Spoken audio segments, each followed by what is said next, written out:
morning. I am Janet Dewater, the pastor here, and it is my pleasure to welcome you, many of you back who were here last night. If you were not here last night, a welcome, and we're glad that you are joining us this morning for our annual Meekhof Lectures in memory and honor of Doreen Meekhof. We are going to get started right away, but do let me invite you to come back for worship tomorrow if you would like to hear more from John, who will be preaching at our 8:45 service and at our 11 o'clock service. And with that, I will have asked Gary Skinner to do another brief introduction, and then we'll enjoy.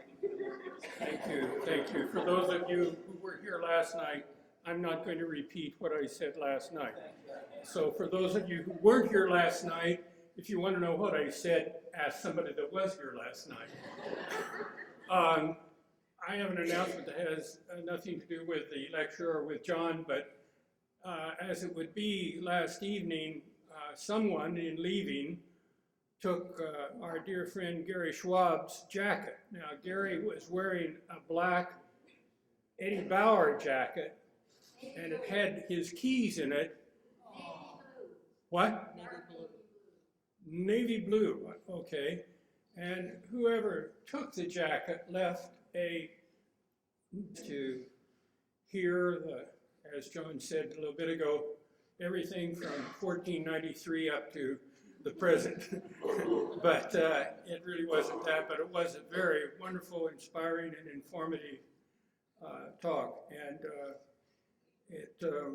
there was one thing that I wanted to say to John in public, that one of the benefits of it's really sort of a meaningless thing, but at the time, one of the benefits of having been a little bit close to the sanctuary movement and the issues that went on, when I came to Seattle a few months after I was here, I was called up on jury duty. And as is the case with juries in the preparation by the lawyers as to whether or not you're qualified to serve on the jury, it turned out the case involved a person of Japanese background who was a Canadian citizen who had bought property across the border here in the United States. Now, what law had been violated, I don't know. But he was going to be tried for some violation. So the lawyers, in the process of examining potential jurors, when it came to me, said, do you know any reason why you shouldn't be able to serve on this jury? And I said, well, not really, except that a few years ago, my church sued the United States Attorney General and Immigration and Naturalism and said, I don't think we want you on the jury. So that was the end of that. We're very grateful that John has given us generously of his time and of his story. And I'm sure I'm making it difficult for this camera person by moving around, but so be it. And so we're here this morning to follow up on what we began talking and hearing about last night. And this morning, John gave it a title of Getting in the Way, No Choice Between. And beyond that, he can say whatever he wants to say. And there will be a time for some Q&A afterwards. So, John, welcome again. Thank you.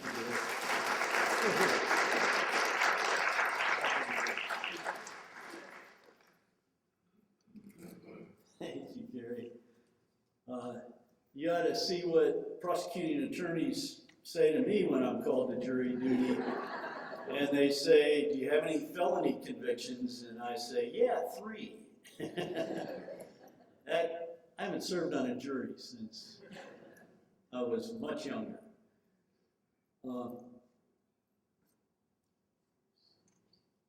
Trying to pay attention to this time thing, because but I have a friend who says if you see a Presbyterian minister take off his watch and put it on the podium like this, it don't mean a damn thing. I'll try to pay attention.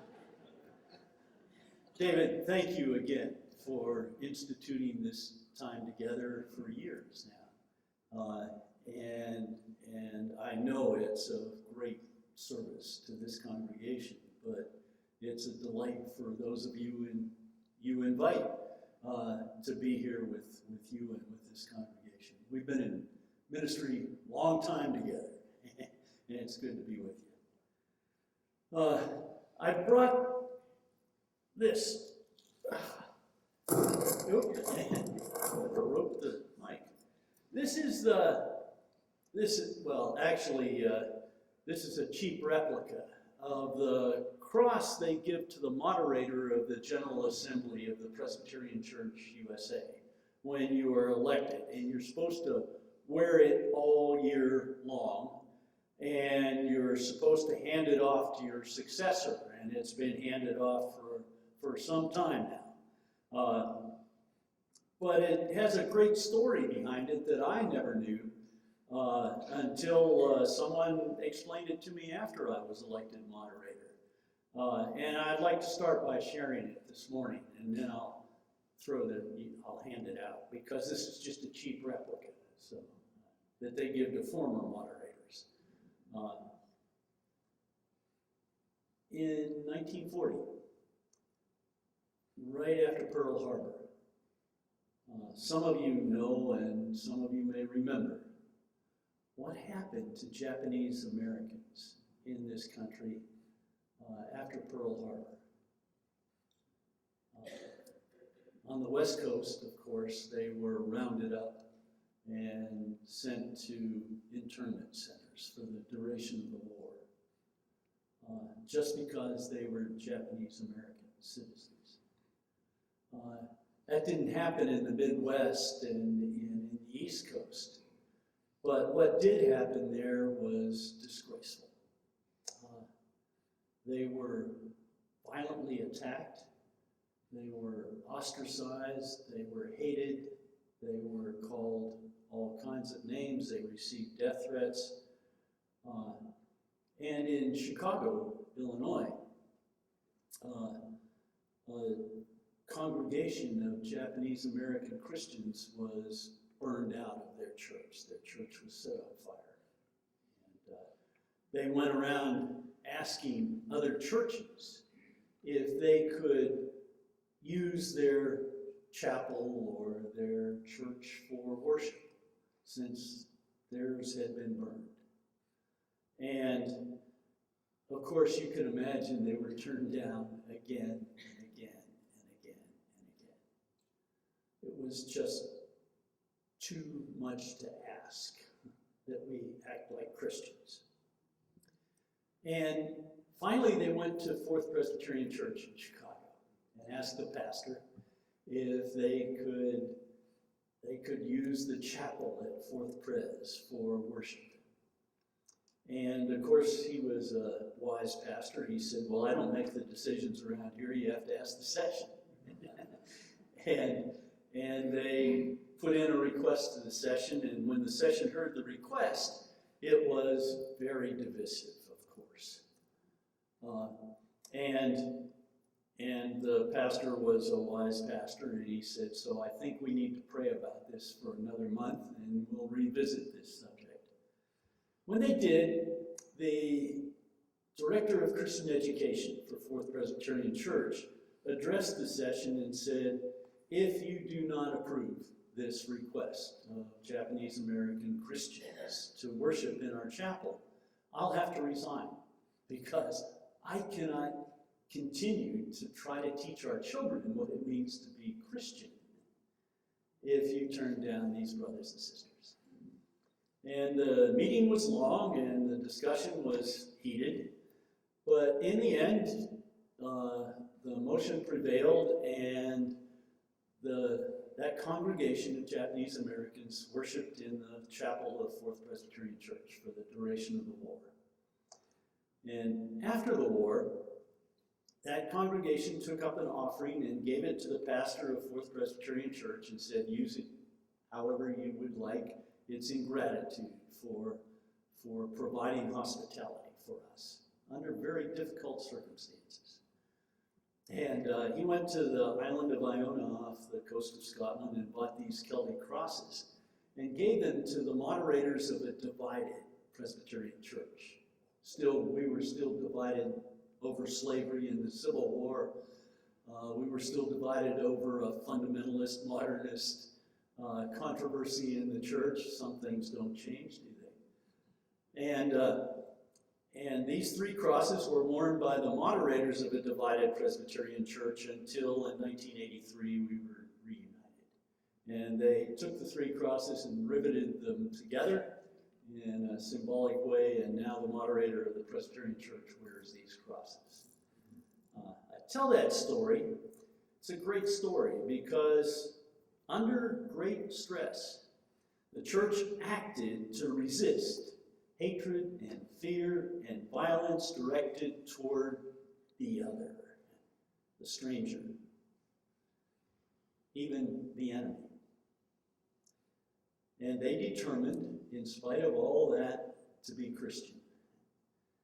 It is the contention of this time together this morning that the faithful and ethical witness of the church in 2016 must be to move from advocacy for immigration reform to the strategies and witness of resistance, active nonviolent resistance to gross violations of human rights and international law by our government. Now, I understand why this is such a difficult decision, and I understand why this decision has been so long delayed. Under the George W. Bush administration, President Bush was an advocate for immigration reform. He had grown up in Texas, so he understood the value of Mexican immigrants to their communities there. In fact, he was raised by an undocumented Mexican woman in his home in Texas. And when Barack Obama was elected in 2008, he advocated for comprehensive immigration reform. And he proposed it, and it did not happen. And so the Obama administration made the tragic decision that if in their first term they looked tougher than any other administration on immigration and border enforcement, the other party would join with them later on and pass comprehensive immigration reform. And because of the support of the Latino community, Barack Obama was elected for a second term, and he, by executive order, proposed the DREAM Act for children of undocumented migrant parents who had been brought to this United States as small children to regularize their status. And even in the beginning of President Obama's second term, the Senate passed a comprehensive immigration reform bill that would have provided legal status for some 4.5 to 5 million undocumented immigrants. But of course, you understand that the House failed to pass that legislation, and we have been in political gridlock, as they say, ever since. But during all this time, during the administration of President Bush and the first term of President Obama and into the second term of the Obama administration, the church and immigrant organizations and Latino organizations accomplished a great deal. They poured money and energy into the goal of comprehensive immigration reform. And they were successful in many ways. We were successful in many ways. We moved the nation from all of the fear and the anxiety and even the hatred of the other and foreigners, from the time after 9/11 into the polling that demonstrated clearly that somewhere between 65 and 70% of the American people had changed and were advocates for comprehensive immigration reform, despite the gridlock in Congress. But it was the failure of that gridlock that nativist and racist elements in the Congress have made it impossible to even envision getting comprehensive immigration reform through Congress as far into the foreseeable future as we can see. There is no possibility for immigration reform politically in the foreseeable future. There is no fix for a tragically broken system. Unless, and there's always an unless the people understand that and make the essential move in the entire history of movements for social change, and that is that they build upon strategies of advocacy and protest and move to strategies of active nonviolent resistance. We don't have time today for me to do anything but jog your memory about the civil rights movement that Dr. King understood we have to move from advocacy and even protest to resistance to bring about justice and the end of Jim Crow and segregation. Remember the whole history of union organizing.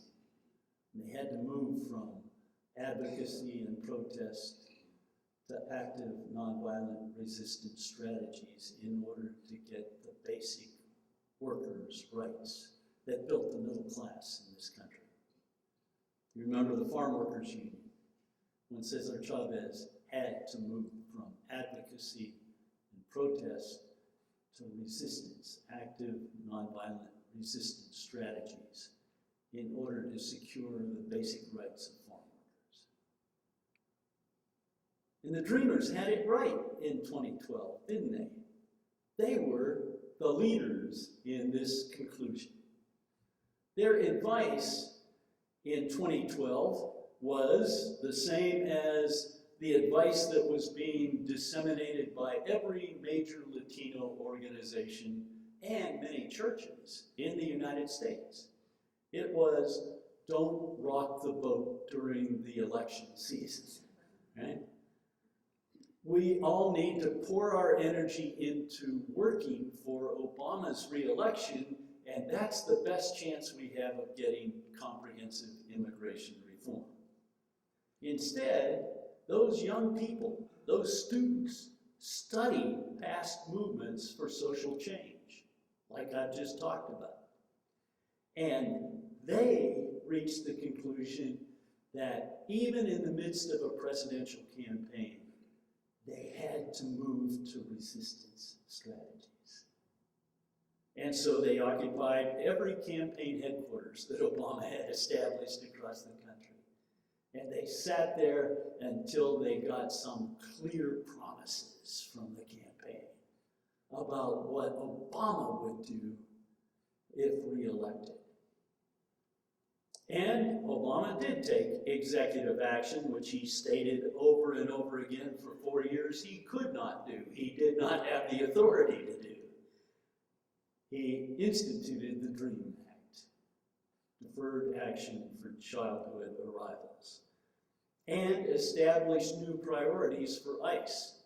ICE, as you may know, was raiding and capturing and detaining and deporting more undocumented workers than any administration in history in Obama's first term. Most of them mothers and fathers of United States citizen children. And he promised, and he carried through on that promise, that he would establish new priorities for ICE that would exclude any undocumented mother or father that had not committed a serious crime and had community ties and had a permanent job and residence and community ties in the community. And that's made a huge difference. And he took executive action after Congress's failure last year on immigration reform, which he again and again stated that he could not do under the Constitution, and that question is before the Supreme Court now. This time together, which I have titled Getting in the Way. I love it. The way is the way that early disciples described their faith journey as Christians. And it's also getting in the way of gross violations of human rights and the suffering of too many poor people. Getting in the way is addressed to the church, but it is also addressed to all the secular organizers and organizations that have done such great work on immigration reform.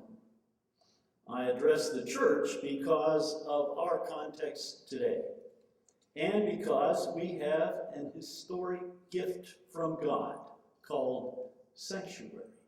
Saw the sign out front. You call this a sanctuary. That idea has been unbelievably successful in affecting social change for refugees and for migrants. Sanctuary is a gift of God to people of faith from the most ancient traditions of Judaism and Christianity. Dr. Miguel de la Torre has described it this way.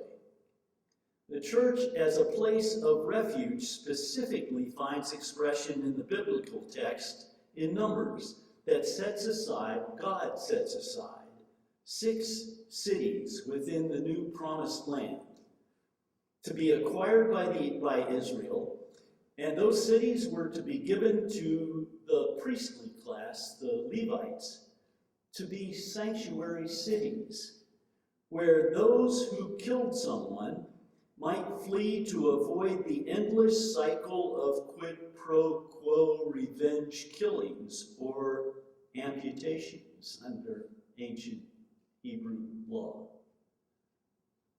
A life for a life, an eye for an eye, a tooth for a tooth had wreaked havoc on the people and those communities because of revenge killings. And as long as the individual stayed in the sanctuary city, those who sought to kill him or take revenge could not bring him or her, usually him, harm. But if they left the city, then the avenger would go to work on revenge and be held harmless. The purpose of such cities was to provide time and space until the accused could receive a fair trial or could negotiate a settlement with their accuser. And since the 4th century, Roman law recognized the right of sanctuary, that accused criminals could seek protection for a period of time in a sacred place or at a house of worship. This right is based on the regard offered to the sacredness of a local temple or church and the desire of secular officials not to violate sacred space. Under canon law during the Middle Ages, anyone, regardless of guilt or innocence, wealth or poverty, could take shelter at the nearest church and receive a respite from hasty vengeance or even legal prosecution. Sanctuary allowed time, usually under the rules of the Middle Age canon law. It was usually 40 days that someone could stay in sanctuary for penance and negotiating a settlement to the dispute. By the time of the Reformation, the right of sanctuary was abolished in most countries. But during the 1980s, the right of sanctuary experienced a revival. starting at Southside Church and spreading to over 567 churches and synagogues that openly resisted the government's violations of human rights and international law by deporting refugees from El Salvador and Guatemala back to the tender mercies of the death squads and the torture chambers and the massacres of hundreds of villages in El Salvador and Guatemala. And then 17 cities joined the sanctuary movement by a vote of the city council. They became cities of sanctuary for the first time since ancient Hebraic Torah prescription. And they instructed their public employees not to cooperate with federal immigration officials. And then the state of New Mexico became the state of sanctuary, and colleges and universities joined the movement. Sanctuary in our time has come to be the action taken by a community committed to protect basic human rights of those whose rights are being violated by the government, while being at the same time a prophetic witness in holding the government accountable for its complicity in those violations of human rights. I would like to tell you that we had all that in mind in 1981, carefully and prayerfully referred to a committee of the church, which emerged with a plan to start a movement, but that would be not true. That was not the case, not even close. The crisis of Central American refugees was a daily life or death crisis on our border, as refugees were being captured every day, placed in prisons all along the border, and then deported back to the death squads and the torture chambers of El Salvador and Guatemala. We began by doing what every church does so very well. We began with charity, right? Every church in this country is great at charity.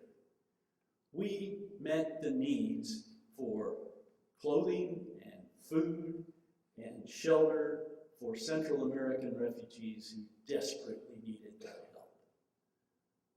And then as we heard the stories of the persecution of the church in El Salvador and Guatemala, as we heard the stories of people fleeing for their very lives from notices from death squads that they were dead, that the stories about torture and stories about massacres of entire villages in Guatemala, as we heard those stories, then we began to move to advocacy and protest, right?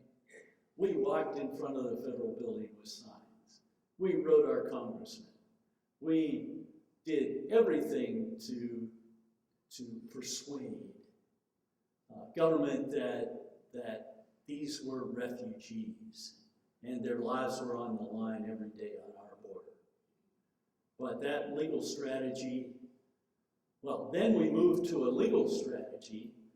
We got a grant from the Presbyterian Church and hired lawyers and paralegals to help refugees apply for political asylum. And we did hundreds upon hundreds of those applications for political asylum. And after about a year, it became obvious that no one from El Salvador and Guatemala was getting sanctuary, was getting political asylum. So the question came to us, is there anything else we can do to save lives? And a colleague of mine by the name of Jim Corbett came to me and placed the argument squarely before me.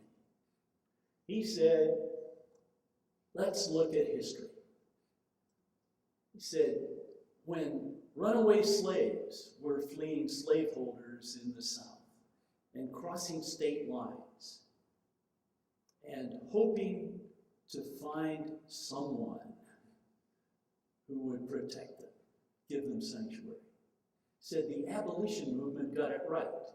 They smuggled slaves across borders in defiance of local sheriffs.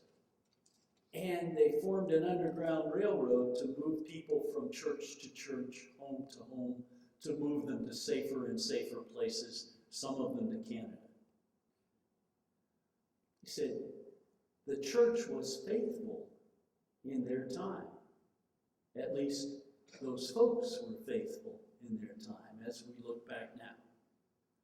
And he said, in the 1930s and 1940s in Europe, Jews fleeing the Holocaust were crossing national borders. And they were being picked up by the millions by immigration officials and police officials across Europe and deported back to the tender mercies of the Holocaust. And it literally cost millions of lives. He said the disgraceful part about that period in history was that the church almost totally failed to protect Jewish refugees. The stories are so small, they form one wall of one room in the Holocaust Museum of churches and Christians who protected Jewish refugees. He said to me, I don't think we can allow that to happen on our border in our time. So we began smuggling refugees across the border. That's what we could do. We could get them safely through the border and through the desert and bring them to Tucson so they were not captured by Border Patrol to be deported back to death. Well, that was a failure too, because it took the Border Patrol intelligence unit about 8 months to figure out what we were doing. I didn't get a course, Meekhof, in smuggling when I was in seminary. So all I knew is what I knew from television and the movies, and that wasn't very effective. And it was a failure because we were helping too few people. We were working ourselves to exhaustion, and we could only reach too few refugees with that effort. And so my colleague Jim Corbett asked if we could begin to hide people from Central America, refugees in the Southside Church. And I said, Jim, you have to ask the session. And I asked him to put something on paper, and this is what he wrote.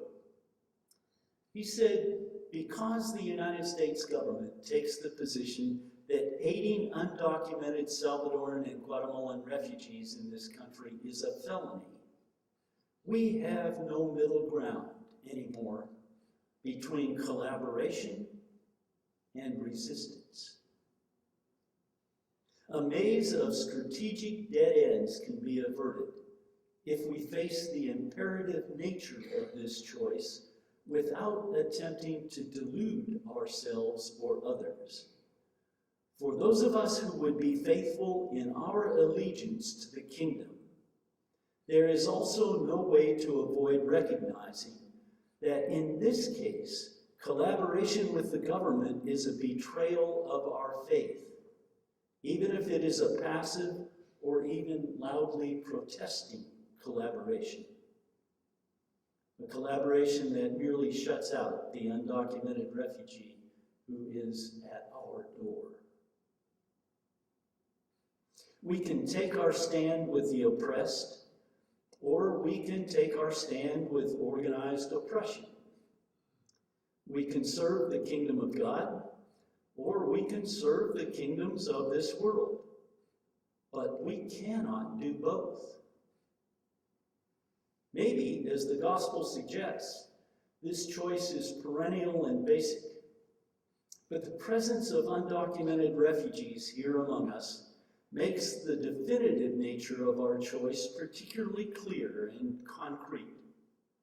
When the government itself sponsors the crucifixion of entire peoples and then makes it a felony to shelter those seeking refuge, law-abiding protest merely trains us how to live with atrocity.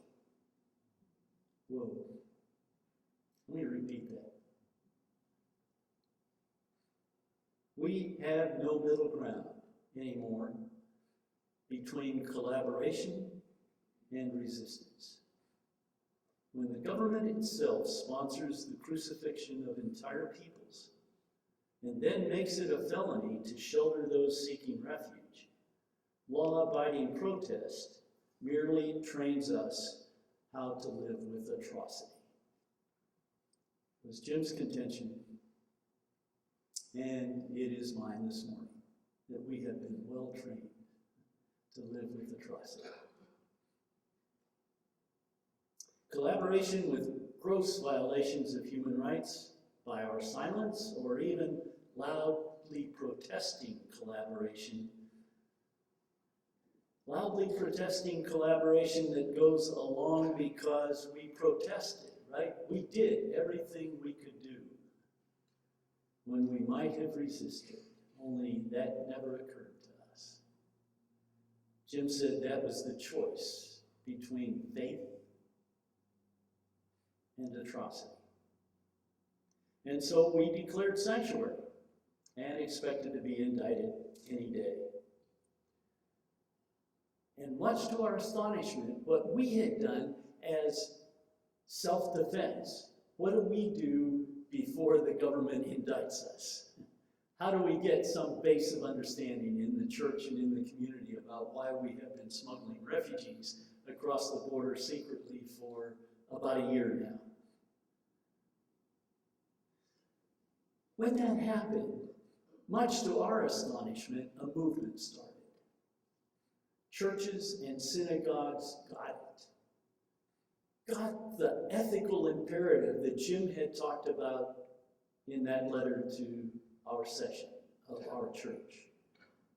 When the government itself sponsors the crucifixion of entire peoples, there is no middle ground between collaboration and resistance. And so sanctuary became an effective and successful strategy of resistance that saved hundreds of thousands of Central American refugees from deportation and death. It was a successful strategy. At Southside Church in Tucson, we were able to shelter over 13,000 Central Americans during that 10-year period. Not one. We never lost one to deportation. And churches across the country did extraordinary things when they declared sanctuary. St. Luke Presbyterian Church in Wayzata, Minnesota, had been asked to become a sanctuary congregation. And they were in a long process that Presbyterians know how to do very well about processing those kinds of decisions, right? And I was headed for Central America for 6 weeks, and I called the pastor and I said, I've got this guy in the church. He was a member of the Treasury Police, one of the worst death squad units within the military of El Salvador. He was witness to torture and murder and disappearance and mutilation of so many people that he deserted. And he fled, and he's now hiding out at Southside Presbyterian Church. And he's a dead man if they ever catch him and deport him. Because he's willing to talk about the death squads of the Salvadoran military. So I said, in a week I'm leaving for Central America. Can you take this guy in? Because I know your congregation and I know you're tough and savvy and you're the best congregation I know to protect this guy over the long haul. And the pastor called me 3 days later and said, send him. We'll do it. The end of the process in that congregation. And they protected Rene Hurtado for 8 years. 8 years. The government went into classrooms at the University of Minnesota, pulled him out, put him on a plane, a private government plane, in handcuffs and had him on his way to deportation. The congregation found out about it. They contacted every member of Congress and both senators from Minnesota, got that plane stopped in Chicago, turned around, and got him released back into their care in St. Luke's Church. And he is now married, has a law degree, and is practicing immigration law in Minnesota. And beyond that, sanctuary and the sanctuary movement was successful in getting temporary protected status for 500,000 Central American refugees who were undocumented in this country by 1989. Through an agreement with the Justice Department that also stopped all deportations to El Salvador and Guatemala. Movement was effective. Resistance has always been effective in gaining social change. And those 500,000 Central Americans, once they got temporary protected status, were able to organize themselves and organize the legal assistance to finally get permanent resident status and citizenship. It's not bad for a church and a synagogue. So we had a dance and called an end to the sanctuary movement of the 1980s. It was a pretty good dance. And in 1994, a brand new border enforcement strategy called Operation Gatekeeper began to unfold on the southwest border. We talked about that last night. Won't go into it again, except to say that that whole border enforcement strategy that began in 1994 is still being unfolded today on the border. And basically, the strategy was titled by the Border Patrol, Prevention Through Deterrence, to use the death and suffering of migrants crossing the border in the Sonoran Desert and other isolated areas of the border, to use thousands of the poorest death in the desert and on the border as a deterrent to other people trying to cross. That's the whole strategy, and it's still being used. That's a gross violation of human rights. It's a blatant violation of international law. Every nation has the right to establish an immigration policy and a border and to enforce that border. They do not have a right under the law and under basic human rights to kill thousands of people to maintain that immigration policy and that border, any more than they could put landmines on the border or start machine gunning down people who cross the border. Yet our government uses the deaths of thousands of the poorest and most desperate of the poor as a Border Patrol enforcement strategy. And as the cruel deaths of the poorest and most desperate of the poor began to mount from the hundreds to the thousands, the strategy of resistance had to be taken from the church out to the desert, out to the border. And so we formed No More Deaths, and we have had thousands of people volunteer to live in camps in fairly basic conditions and hike migrant trails. We have mapped and put GPS points on 2,500 miles of migrant trails in just our border region in the Tucson sector of the border. And we leave water and food, and a lot of lives have been saved.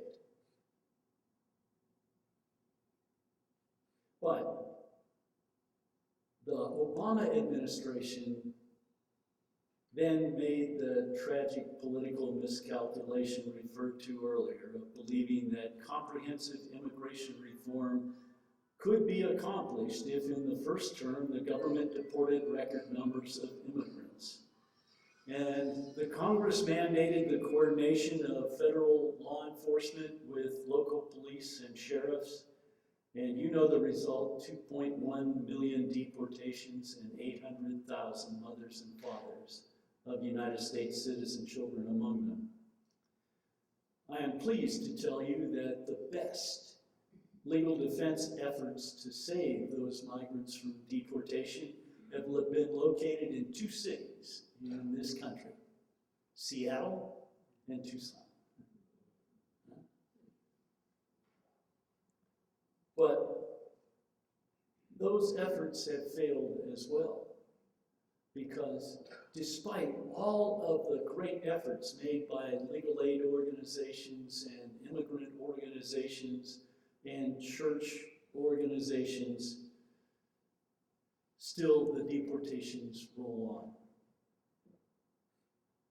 on. Comprehensive immigration has failed, and we have failed too many through our legal defense efforts, as good as and as energetic as they have been. And so last year, after the failure of immigration reform, my pastor called. A woman by the name of Rosa Robles, a 41-year-old house cleaner and mother of 2 young boys, was under an order of deportation in 1 week. And she was asking for sanctuary in Southside Presbyterian Church to keep her family together. Could the church renew our ministry of sanctuary? And so my pastor, Allison Harrington, put out a call for a new sanctuary movement under these circumstances. And she said, the place of hopelessness is where solidarity begins, where we commit to do the hard work of resistance to government violations of human rights. 23 days before Rosa Robles sought sanctuary, Pope Francis called for a change in the way migrants are viewed during a colloquium on migration and development. The Pope said, many people forced to migrate suffer and often die tragically. Many of their rights are violated. They are obliged to separate from their families and unfortunately continue to be the subject of racist and xenophobic attitudes. Rosa was just one of millions who were subject to racist and xenophobic attitudes. So what did Southside Church hope to accomplish by keeping one woman safe from deportation? There's nothing unique or special about her, my pastor said. She just knocked on the church's door, and she doesn't have to be a poster child. She's just a mother in our community. And the church, along with that movement, does not decide when to assist based on who is worthy or not worthy, who is exceptional or not exceptional. Instead, the church just has to respond to the call to struggle against injustice and deportation. People are snatched up in the middle of the night on their way to work, said my pastor. They disappear and get lost in the labyrinth of our immigration system. We're called to take care of orphans and widows, and yet our immigration policies are making orphans and widows of families being left behind. Rosa Robles asked for sanctuary because she does not want to make her children orphans and her husband a widower. Her husband provides landscaping services in the Tucson area and is also facing the threat of deportation. Her children are 12-year-olds and a 9-year-old.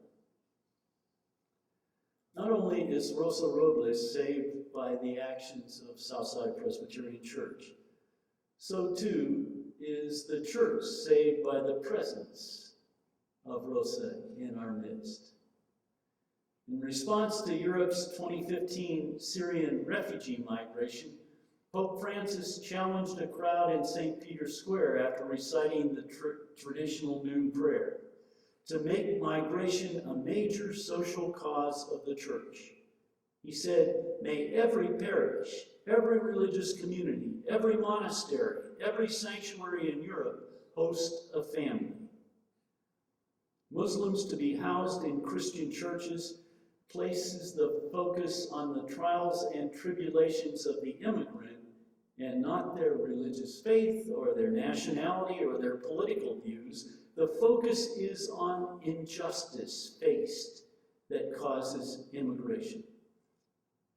For individual houses of worship to take in one family, that personalizes the crisis, moving it from some abstract number of people seeking refuge to the injustices being faced by one person with whom the church members house and share a meal and protect. Imagine if houses of worship were to take up the Pope's challenge here in the United States when dealing with our own immigration crisis.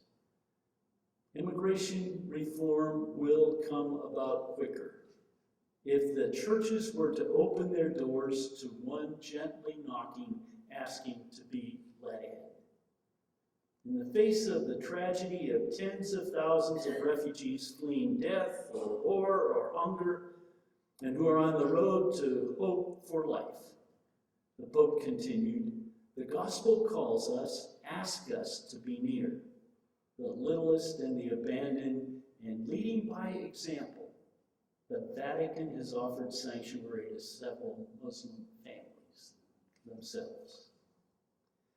And just 2 days before Christmas, ICE announced that it would begin raids to arrest and detain and summarily deport Central American mothers and their children, their little children. I woke up the day after Christmas to hear my pastor, Allison Harrington, throw down the gauntlet of sanctuary to the United States government. She said, we are going to open the doors of Southside Presbyterian Church to any Central American mother and child who needs us. We feel as though we are once again living through a nightmare, all too familiar to us. The gift of sanctuary is what churches and faith communities can give to those mothers and children. I feel we've advocated, we've protested, we've marched, we've done everything we can, except the last thing we have available to us is the strategy of sanctuary. And so has begun again a new sanctuary movement for Central American women and children. And the words of Jim Corbett, written to the session of Southside Church in 1981, still ring true, I think, in 2016. Because the United States government takes the position that aiding undocumented refugees in this country is a felony, we have no middle ground between collaboration and resistance. A maze of strategic dead ends can be averted if we face the imperative nature of this choice without attempting to delude ourselves or others. For those of us who would be faithful in our allegiance to the kingdom of God, there is also no way to avoid recognizing that in this case, collaboration with the government is a betrayal of our very faith, even if it is a passive or even loudly protesting collaboration that merely shuts out the refugees at our door. We can take our stand with the oppressed, or we can take our stand with organized oppression. We can serve the kingdom of God, or we can serve the kingdoms of this world, but we cannot do both.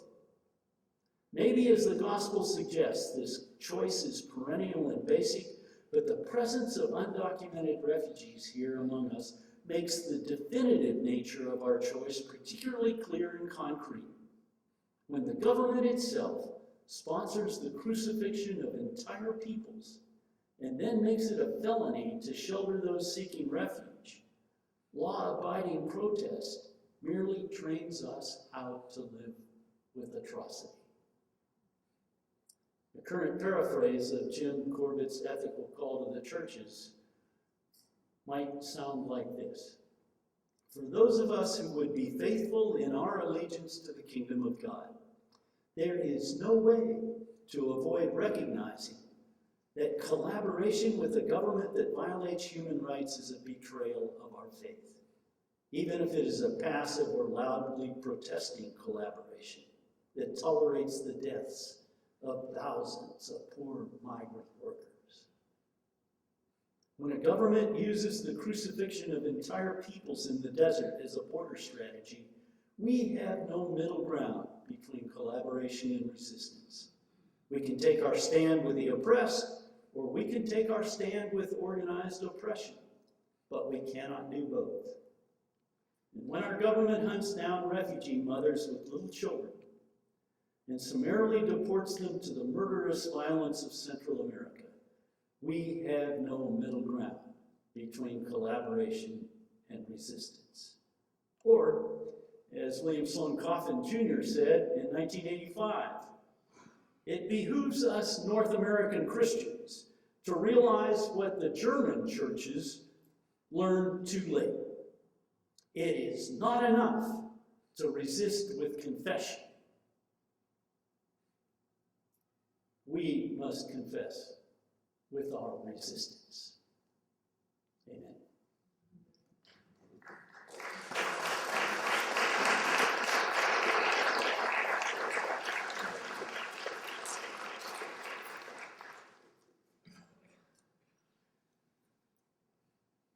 How are we doing on time, boss? We're doing okay. Okay. I want to say something to you personally.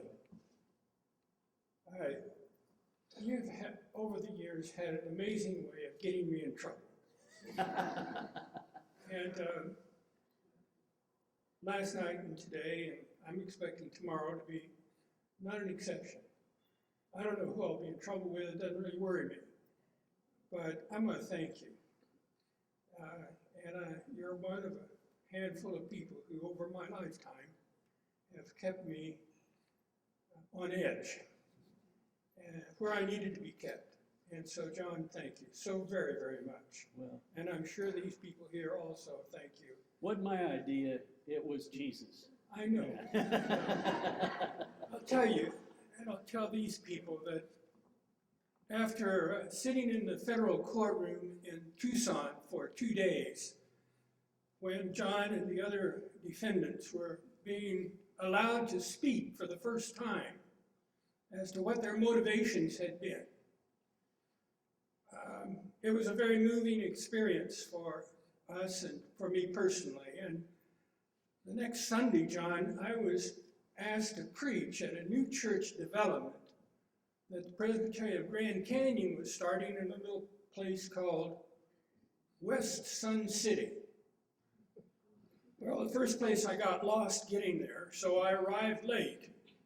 And I go in, and they're meeting in a hall, and the choir is singing. And their anthem is Onward Christian Soldiers. And I thought to myself, Gary, you don't have the right sermon for this group. Because I was preaching on render unto God the things that are God and man. They had me for lunch and chewed me upside down and backwards for quite some time. But I survived. Thank you, John, so very, very much.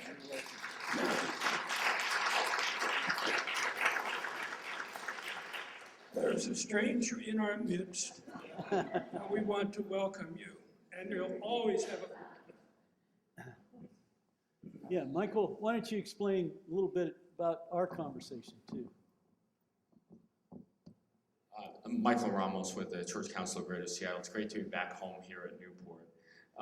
And thank you, John. We've been, as you know, we've been inspired by your witness and leadership over these 30 years. And there are many people in the room who were involved in the sanctuary movement in the 80s. So we have a long and rich history that we share in a small way with the great work at Southside and across the United States. So thank you. We all had that dance in the 80s. We do. Yeah. And there has been, just so you know, there's a number of efforts that crisscross movements of resistance that exist in this area and have existed over the last number of years. So the best that I can say is we are having a follow-up meeting on Tuesday night at the Church Council of Greater Seattle at 7 o'clock. And you're all welcome to come to discuss if your congregation might be interested in discussing the possibility of being a sanctuary church or other forms of accompaniment and solidarity. There are, as you know, many great organizations doing phenomenal work, among them the Northwest Immigrant Rights Project, One America, Comité, and others. And our job as a church council is to connect with these different organizations, and the more diversity of faith communities that are present, and to share ideas together without, even if you don't have clarity of how to respond, it's better that we talk among each other. And we do it openly and transparently, and certainly in the church council, I can't speak for Jim, who's a board leader, but I can say that we've not been shy about supporting movements of resistance, so we won't be here. So, 7 o'clock, Church Council, Greater Seattle, 4820 South Morgan Street in the Rainier Valley. Talk with me afterwards if you need more information, but just know that we continue to, we'll follow up in that spirit of solidarity and faithfulness. Thanks, Mike. Thank you. Others that have a question or comment that they wish to make? I'm not really a representative, but I'm a staff person at Seattle First Baptist Church, and we have history with University Baptist Church. Save you a lot of background information, but I would like to ask you what you know and what your thoughts are about the U.S. government supporting military in Mexico along their southern border, and if you want to comment on that. Well, y'all have seen the kind of statistics. Somewhere around 120,000 people in Mexico have been killed during the war on drugs instituted at the end of the George W. Bush administration, and has unfolded ever since with the financial support and training of the United States military. And y'all saw El Chapo Guzman was recaptured in Sinaloa earlier. That isn't going to make any difference in the amount of cocaine coming across the border, I can promise you, because the war is already on in our border between lieutenants of Chapo Guzman about who's going to control what sector of the border, and it's going to continue. But the war on drugs that began in Mexico is now being extended to Central America. And the cartels from Mexico have taken over much of Central America, as you all understand, and it's from those gangs and that gang violence and those cartels that those mothers and children are fleeing for their lives. And that's the context in which we find ourselves. The war on drugs is a tragic failure for Mexico, for Central America, and for the United States. You all understand that? Where is a leader who's going to say that to us? Where is someone in the United States who's going to say, we've been at this for 40 years,